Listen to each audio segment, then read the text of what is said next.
안녕하십니까. 대전 세종 충남뉴스입니다. 봉사활동을 간 네팔에서 산사태를 당해 실종된 교사들의 가족과 교육계는 하루 종일 현지 상황에 귀를 기울이며 애타게 무사 귀환을 빌고 있습니다. 충남교육청은 내일 현지에 2차 지원단을 파견하는데 가족 3명도 동행합니다. 박병준 기자입니다. 사고 상황본부에는 하루 종일 침통한 분위기가 이어졌습니다. 네팔 현지와 연락하며 추가 구조 소식을 기다렸지만 기대했던 소식은 없었습니다. 사고 소식을 접한 직후 1차로 직원 2명과 실종자 가족 6명을 네팔 현지로 보낸 충남교육청은 내일 부교육감을 대표로 하는 현장 지원단 이진 7명을 추가로 파견하기로 했습니다. 현장 지원단은 실종자 가족들의 심리 안정을 지원할 상담 교사와 행정 지원 인력으로 구성됐습니다.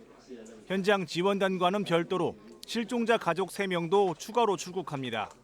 또 구조 활동을 돕기 위해 현지의 민간 헬기를 활용하는 방안도 고려하고 있습니다. 추가 헬기 투입이 필요한 경우 외교부와 협의를 통해서 교육청 자체 예산으로 민간 헬기 투입을 적극 검토하고 있습니다. 충남 전교조와 교총 등 교원단체들도 한 목소리로 안타까움을 표하며 무사 귀환을 기원했습니다. 한편 충남교육청은 현지 통신 사정 등으로 사고 발표 내용에 다소 오류가 있었다고 밝혔습니다. 트래킹이 당초 발표한 것보다 하루 앞선 지난 16일에 시작된 것으로 확인됐고 이에 따라 사고 발생 지점 등에도 변동이 있을 수 있다고 설명했습니다. 충남교육청은 현지 지원단의 활동이 본격화되면 정확한 사고 개요와 함께 보다 자세한 수색 상황을 알 수 있을 것이라며 적극적으로 현지 활동을 돕겠다고 강조했습니다.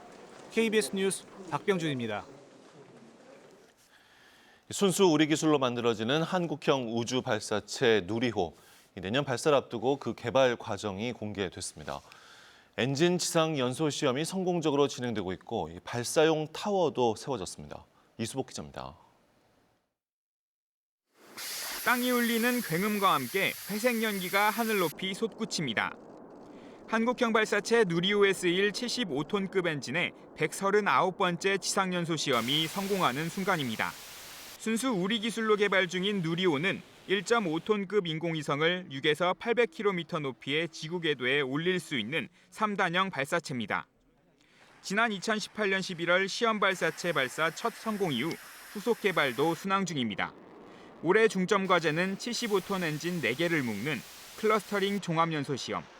최초 발사에 쓰이는 1단에 설치돼 가장 규모가 크고 위험합니다. 200톤에 달하는 그 누리호를 지상에서부터 고도 55m까지 상승을 시키는 중요한 역할을 하기 때문에 1단이 안정적으로 동작을 하는 것이 중요한 부분이 되겠고요.